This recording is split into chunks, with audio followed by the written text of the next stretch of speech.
Coming up, the Mavs win on a buzzer beater and the Celtics blow out the Warriors. This is Locked On Now NBA.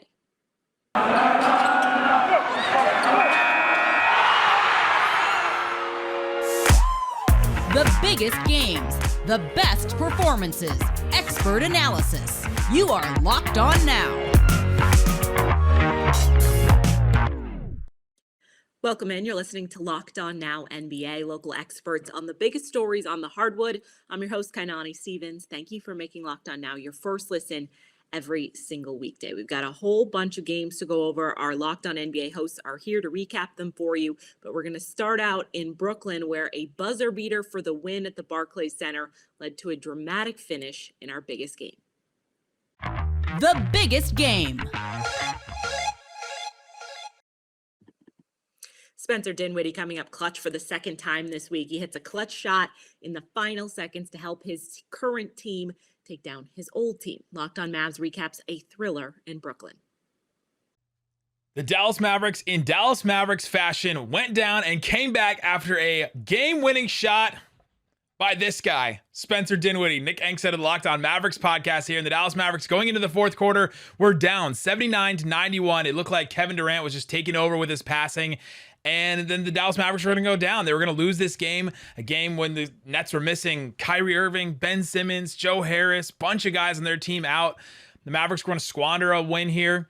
But then Spencer Dinwiddie came out and was absolutely aggressive in the fourth quarter. It was more than just the game-winning shot that he hit. He scored 15 points in the fourth quarter, 5 of 5 from the free throw line with the game-winning three. Luka Doncic obviously was masterful in this one with 37 points.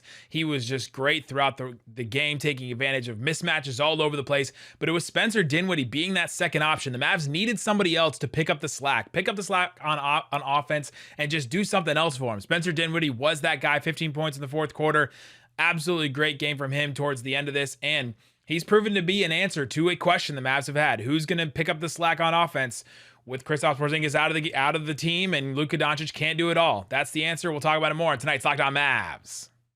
A tough loss that had a playoff feel. Locked On Nets breaks down a disappointing outcome for the home team.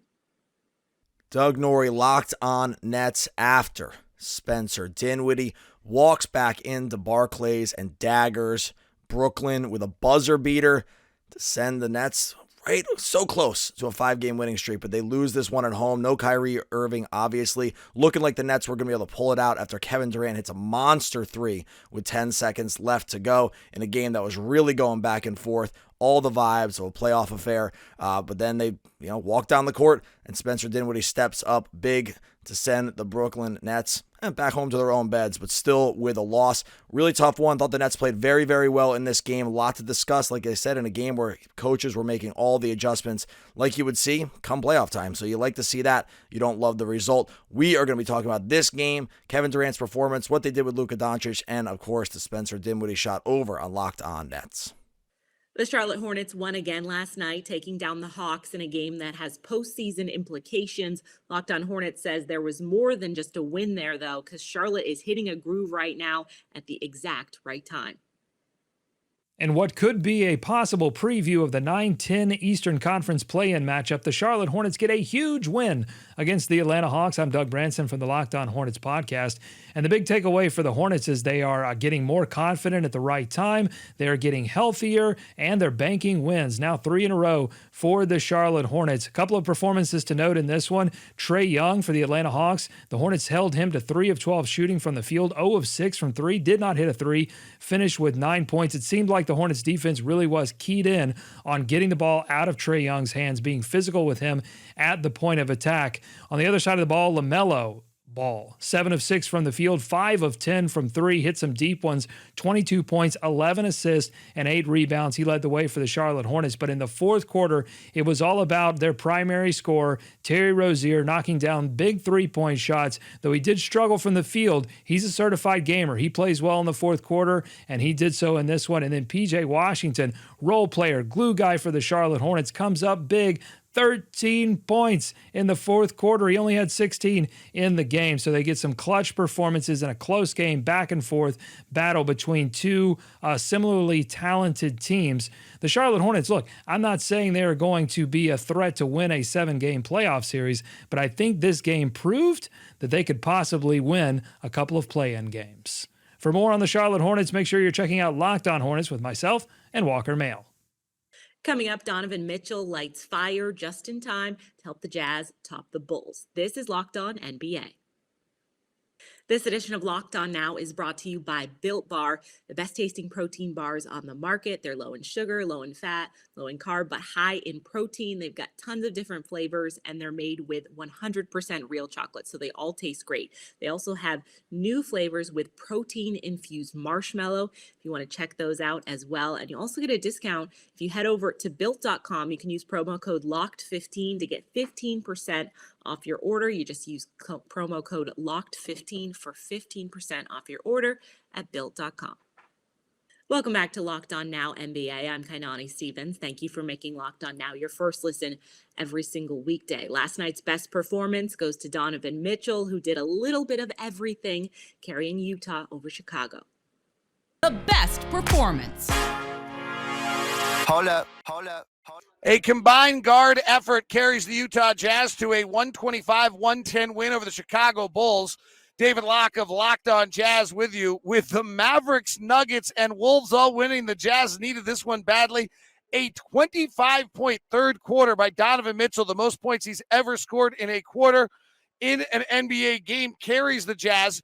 The official, Merritt Kogut, called a technical foul on Donovan, and then he went scorched earth after that. But in the fourth quarter, with the Bulls double-teaming Donovan, he swung it over to the newest Jazz member, Nickeil Alexander-Walker, who hit 3 fourth-quarter three-point shots, finished with 16 points in 22 minutes, coupled that with Jordan Clarkson's 26 points, and the Jazz were able to slow down Zach LaVine and DeMar DeRozan just enough to get the win, 125-110. Jazz play the Clippers on Friday to wrap up a homestand before a 6-game road trip. For more, go to Locked On Jazz. Zach LaVine's big night wasn't enough to beat Utah. Locked On Bulls goes over why Chicago continues to struggle against other good teams.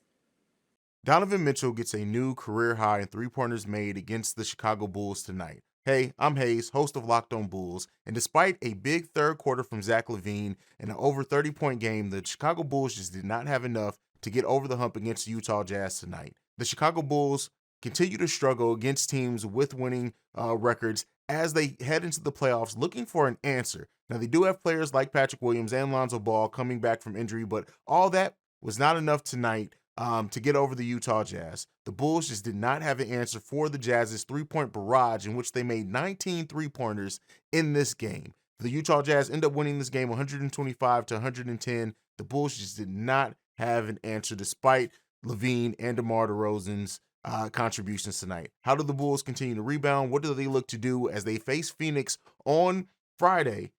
All that remains to be seen on how this Bulls roster is going to finally figure out a way to get on the winning side of the ball. We'll continue to watch it. How many points do you think you can score on just 5 shots? Emmanuel Quickley may have redefined that answer last night as the Knicks blew out the Portland Trailblazers, and Locked On Knicks details the win and some news coming out on head coach Tom Thibodeau as well. Hey, what's up, guys? This is Gavin Shaw of the Locked On Knicks podcast following a 128-98 win for the New York Knicks over the Portland over 30. Emmanuel quickly put together the most efficient 18-point game in Knicks history, as it took the second-year guard just 5 shots to get there. The Knicks also got contributions from Evan Fournier, who had a season high in assists, Miles McBride, who made a number of nice plays defensively, Mitchell Robinson protecting the basket, Julius Randle throwing a couple of beautiful dimes himself. The bigger news to come out of Knicksland today, though, the report from Bleacher Report's Jake Fisher that the Knicks are expecting to retain Tom Thibodeau heading into the 2022-2023 season. This despite pretty rampant speculation that Tibbs could be on the way out following the Knicks' disappointing year after their playoff berth a season ago, and his continued insistence on playing the veterans the vast majority of the minutes, even though the Knicks are all but out of play-in consideration and certainly are not a contender at this point to make any noise in the playoffs. It will be fascinating to see if Tibbs can adjust next season. That has long been an issue for him. But for now, I'm Gavin Shaw, Locked On Knicks. The Lakers really can't even buy themselves a win at this point. They were out of it early in Minnesota on Wednesday and had no shot at it. The Timberwolves jumped on them early, and Locked On Lakers tells you what led to another blowout loss.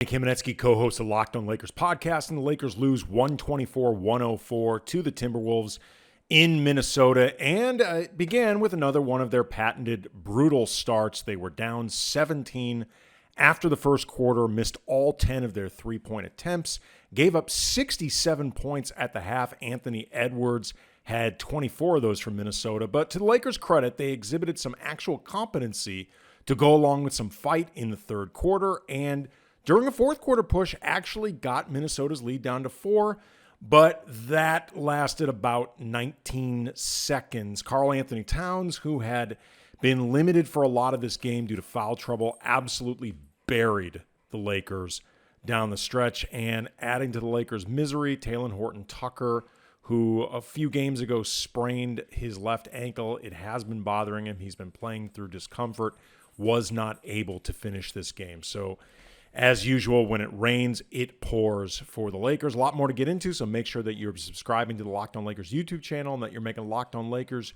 your first listen wherever you get your podcasts. Karl Anthony Towns led the T-Wolves once again as Minnesota now has won 9 out of their last 10. Locked On Wolves has more on the team's hot streak.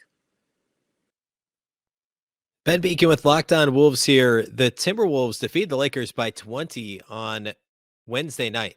Karl Anthony Towns had 30 points in just 26 minutes, got to the free throw line 13 times. The Timberwolves have now won 9 out of 10 games. And, this thing was, the Timberwolves led by as many as 25. They led wire to wire. The Lakers never led in this game. They did get it down to 4 early in the fourth quarter, but Minnesota pulled away down the stretch. They got to the free throw line a bunch. They were able to defend without fouling and force Russell Westbrook into some tough shots, force LeBron to really do it all for the Lakers. Nobody else really came to play for LA. Anthony Edwards had a 20-point second quarter, a nice game from him after a couple of quiet ones here the last couple times out. He had 27 on the night and 4 assists, 6 rebounds. Quiet game for D'Lo, but overall, this was all about Anthony Edwards, Karl Anthony Towns, enough off the bench, Taurean Prince, Jalen Noel, both getting to double figures, and the Wolves shooting over 40% as a team. A nice, well-rounded win over a team that the Wolves should beat, a shorthanded Lakers team. And now, 9 out of 10 victories. The Timberwolves go on a stretch where they play 7 consecutive games against playoff teams, good playoff teams that will likely finish in the top 5 in their conference, respective conferences. So a tough schedule upcoming. We're going to break this game down all tonight on the postgame podcast. Make sure you subscribe to Locked On Wolves for all things Timberwolves. The C's made a statement on the road, dominating the Warriors in a lopsided victory. Locked On Celtics breaks down how Boston made it happen. Cyrus Sauce is here with Locked On Warriors. This was a rough night, Dub Nation. One of the worst halves of basketball in recent Warriors history. That first half, which culminated with a play that's going to be talked about for a long time. Stephen Curry injuring his left foot, which was rolled up by Marcus Smart. A play which, I'm going to call it dirty.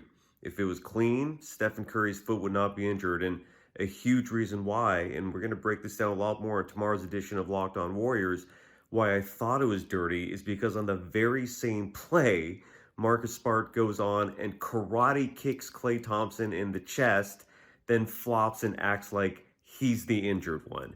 If he had credibility in this game, if he did not have a track record of plays like this where he flops, he flails, he throws his body around recklessly. And in this case, it caused what we're hoping is not a serious injury, but Stephen Curry, as I record this, is undergoing an MRI on the top of his left foot. Another injury in the game, Moses Moody, the rookie lottery pick, who has really been stepping it up lately and has become an integral part of this Warriors team, injured his right shoulder. There's a lot of details lacking with that story. The only thing we do know is that there will not be an MRI. Only 2 players scored in double figures for the Warriors, Klay Thompson and Jordan Poole. Klay had a horrible game. 1 for 11 from 3, just struggled from the field. I believe he finished minus 30 in plus minus. Jordan Poole had another solid game, finished with 29 points, including 19 in the third quarter. But a rough game for the Warriors. They lose 110-88. We'll break it down on Locked On Warriors. Follow the program on Twitter at Locked On Dubs, and me, Cyrus Sauce, is on Twitter at DogSurf Roadshow. That's going to do it for this edition of Locked On Now NBA. Thank you for making Locked On Now your first listen every single weekday. Make sure you head over and check out Locked On NBA and, of course, your team's Locked On podcast. I'm Kanani Stevens. This has been Locked On Now.